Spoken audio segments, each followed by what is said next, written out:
welcome to another episode of YounderTales. You know what? I got a funny story for you guys.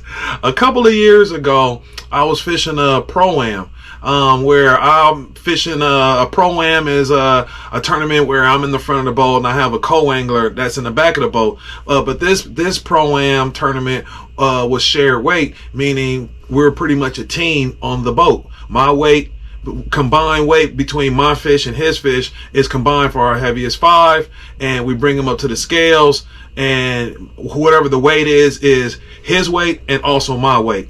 And if it's a 2-day or 3-day tournament, which in this tournament, it was a 3-day tournament. So every day I got a new co-angler on my boat and we both share the weight, which is cool because it's like it's like no harm. You know, it's actually, I can relax a little bit more in this tournament because if I take a co-angler to my spot, then I don't have to worry about him taking the fish that I potentially might need to win the tournament. He catch any of these fish at these spots, it actually helps me. So you really root on your co-angler, you help him as best you can. You guys are really a team. You're trying to put together the biggest bag. And every professional on the pro side always hopes that his co-angler catches a good fish. You know, you catch one good fish, it's like, oh my goodness. You know, because you're kind of like, well, I got to go out there and do my job. You know, I'm fishing against these other pros. I got to do my job. But if the co-angler makes some magic happen, that's just going to just push me all the way to the front of the tournament where I can possibly win the tournament.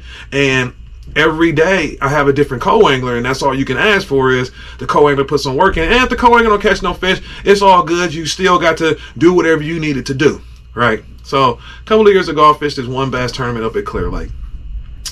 This is day 1 of the tournament. Now I found this spot. Actually, this was the tournament up there where I stayed with a bunch of buddies. We all kind of found this one little spot. Well, not a bunch of us, but me and another of my buddy, we found this one spot. But it was at Clear Lake. If you fish Clear Lake, you know, in a tournament, it might be several boats in one spot. Like, you pull up, it's like the Wild Wild West. You go fish tournaments at Clear Lake, like, you'll be right here, they just roll. You're like, what's happening? But you be sitting like, we're all casting at each other. It's like, but that's Clear Lake, you know what I'm saying? Don't even need to get mad these days. You just live with it. That's just Clear Lake. So I'm at this spot. Me, my other buddies fishing it, and then there's like 4 other boats nearby.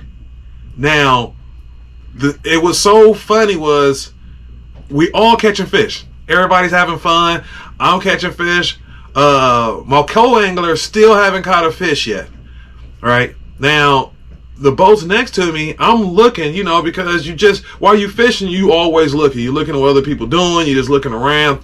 And the other co-anglers, I'm looking at them like, man, that tournament was crazy because that was the first tournament that I actually had co-anglers that was around me catching more fish and bigger fish than the pros, right? It was 2 guys that was on the right side of me, and their co-angler, one co-angler caught like a 9, the other co-angler caught like 2 5s. We sitting here, and then the pros are like, yeah, it's like this is happening. Like, oh my God, my co-anglers are shining, and I'm like, man, I wish my co-angler caught a good fish and they'll push me, because I think at this point I got a small limit, you know, but I don't have, I had one solid fish. I think I had 1 5, but everything else was like 2s and 3s. So I'm like, I need some big fish. So, but I'm like, you know, it's tough. You know, it started to slow down. So me and my co-angler, we just trying to, you know, make do. But first thing in the morning, you know, everybody's kind of getting bites here and there. Bites. You watching like, oh yeah, you know. Soon as like 2-3 hours go by, it start to slow down. You see a guy catch a fish here, somebody catch a fish here, somebody catch a fish here, and it's kind of like it's moving kind of slow. So at this point, I'm like, man, we got to grind this out. My co-angler, now granted, we probably went like an hour by this time without a bite. Co-angler was like, he said he like this, where we're all like, everybody could hear him. He goes, well, I think it's about time I take a little lunch break since the bite's slow. So I'm like fishing like, first of all, why he had to announce it to everybody? Second off, we in big tournament. Like, okay, but same thing, like maybe he about to just take a bite of a sandwich, eat some chips or something, eat on some jerky while he's still casting or dragging a jig or something like that. I'm fishing, I turn around, I look back at him. My man has his rod hanging out the water, and he was throwing a little jig, and the jig is just swinging like this in the air. And then I'm looking at that like, he don't even have a pole in the water? So then, like, I had to turn all the way around to look at this guy. When I tell you my man went in his bag, which, first off, to me, I could be exaggerating a little bit, but my man pulled out a hoagie sandwich like this big, right?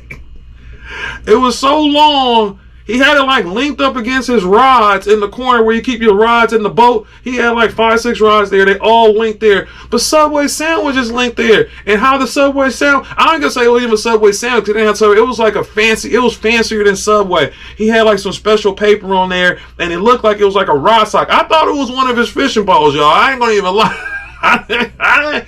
I look back there, I'm like, what the hell? He's pulling this big ass sandwich. And then I'm like, he can't be serious. My man sat back, started eating sandwich like.